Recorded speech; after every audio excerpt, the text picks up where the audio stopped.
Tom Steyer is a billionaire Democratic donor and an environmental activist, and a big investor in fossil fuels, too.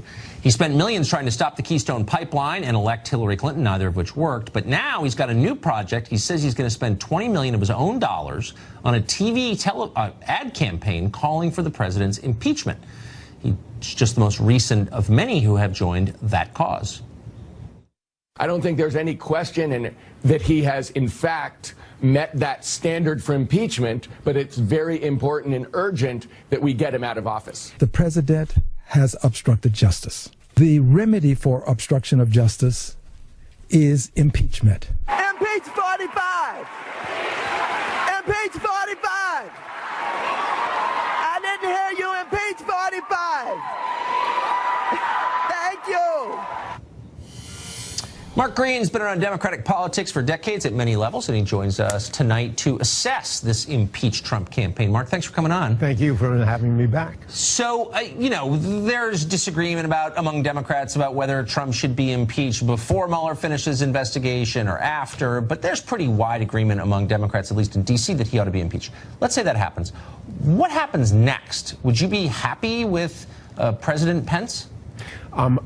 I completely disagree with earnest progressive Democrats who say, tactically, not legally, oh, let's not impeach Trump because Pence will be worse. First, they don't know it. You and I don't know better or worse, really. It's so speculative. But Justice Learned Hand wrote, "Let justice be done even if the heavens fall," close quote. And so if Donald Trump has committed impeachable offenses, whether he's succeeded by Albert Schweitzer or Richard Nixon coming back, the law should do what it's supposed to do. Now, politically... Pardon me while I laugh. I mean, it's just like so dumb. The last president who was impeached committed perjury, and I think I remember you saying, oh, it doesn't rise to the level. I mean, this is totally political. That's fine. It's a political process. Well, just admit it. Don't call Learned Hand. I mean, please. Excuse me. Clearly, it's by and large a political process. Gerald Ford, as president, said impeachment is whatever a majority of the Congress thinks. It's not a judicial process, otherwise they would have given it to the Supreme Court. Exactly. But, every so often when someone wants to impeach Chief Justice Earl Warren or Barack Obama, and then you say, why? It's fringe, it's conspiratorial, it's a joke. As we speak, 49% of the public in the PPP poll last month think Donald Trump should be impeached. That's not sufficient. 41% think he should not. So something is going on. Now, tactically, I'm admitting that I think it would look bad to try to impeach before the Mueller process has been completed, on the chance that they exonerate Trump or they indict Trump. Who knows? Also, politically, let's face it, the House Republicans will do nothing independent of Trump. And so it's a completely compromised jury. But I wonder, well, no, I mean, they're from the same party. Of course, they're not going to be for impeachment. But I wonder, so Steyer is spending another $20 million. Right.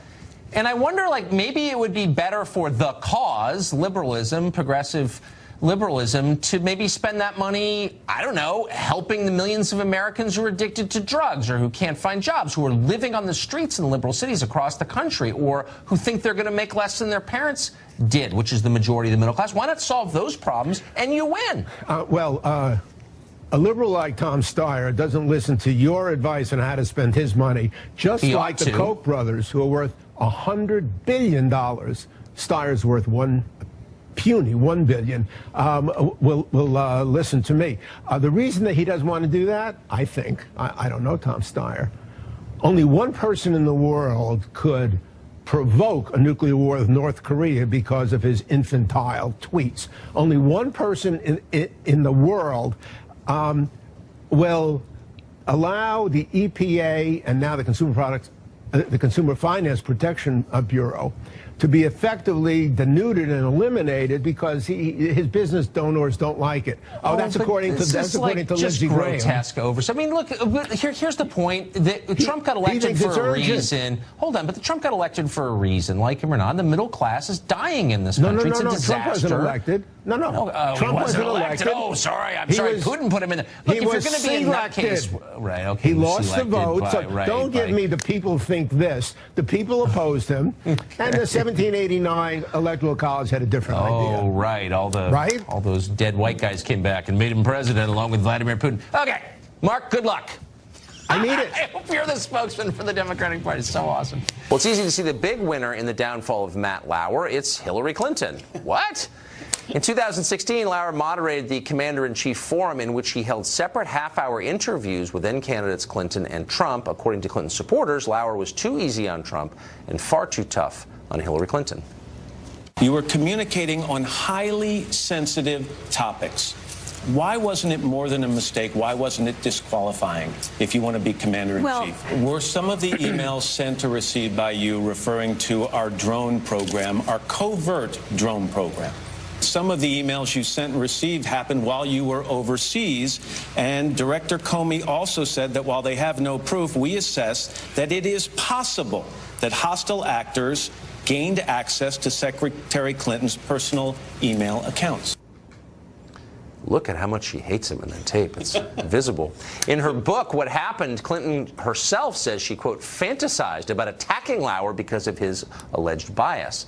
Perhaps his firing is a serviceable substitute. Philippe Reines is a former Hillary Clinton spokesman and a longtime advisor to her, and he joins us tonight. Philippe, thanks for coming up. No, thank you, Tucker. So, I'm trying to. I remember I watched that when it happened, and I thought, you know, if I, who obviously disagrees with Hillary Clinton on everything, had asked her those questions, I doubt she would have been half as offended. I always thought she was mad at Matt Lauer because he was supposed to be part of the group. Like, he's a fellow liberal. He works at NBC, and he had the temerity to ask her hard questions. That was the sin. I don't think so. You know, they have a history going back a long way, so I think it was on his show that she blamed the vast right-wing conspiracy that I'm sitting in the middle of. Never forget it. And I think she was braced for a tough interview, and she's not upset, and she wasn't upset that her interview was tough. What was unnerving and baffling to us was the disparity between her half hour and the next half hour. And I think, you know, in hindsight, you called it finally we won. I wouldn't put it that way. But it is a little clearer than it was a year ago. So part of it, I would say, having interviewed President Trump a number of times, he's a tough interview. It's hard. It's hard to interview President Trump. Many people have had that experience. Maybe that was part of it. It's hard to believe, though, that Matt Lauer went soft on Donald Trump because he's somehow like a secret right-winger. No, I don't think that's what it is at all. I think there are a couple of things at play. First, I think you have a lot of people in the media who have since all but acknowledged that they thought Hillary Clinton would be president, and therefore she needed to be vetted harder. Right. And yes, I've seen a lot of tape of President Trump. I had the misfortune or fortune of playing him in debate prep. And yes, he's an expert in avoiding the answers, but that doesn't excuse not asking tough questions. So when he looks at then Mr. Trump and says, so tell me, how are you going to get ready to be president if you win? That's a little bit of a softball as opposed to, well, what do you say to people who say you don't have any experience and you're not ready? And again, it's not that she wanted an easy interview. I mean, the woman goes through life with tough interviews. It's you want a little bit of balance. So I just see a theme here that I've seen, I don't know, since I covered the 92 campaign 25 years ago, where Hillary Clinton simultaneously bills herself as the toughest human being in the world and plays the victim at exactly the same time. They're being mean to me. It's biased. They don't like me because I'm a woman. They don't like me because of my husband. They don't like me because they're right wing. Why always the excuses and complaints? I don't think they're excuses and complaints. I think they are observations. You know, we might not be 100% right when we say these things, but we're not 100% wrong. You know, let's just assume that we're right about these criticisms every now and then, and we're not crazy people. And I think this is a great example of a time that is very hard to say that there wasn't a very odd disparity. I don't think his colleagues or his network would take any issue with that. Right. I mean, I think what's true... And the rest of what you'd call the liberal media also hammered. Well, they never liked Hillary Clinton. I mean, they loved her positions on abortion. But they hammered Matt Lauer. They're all committed, obviously, to abortion and immigration and all the things. They agree with her on all that. But they never liked her personally, and she never treated them well, to be honest. And you were part of that. I would say, yelling at reporters and stuff. I've always been a pussycat. Yes, right.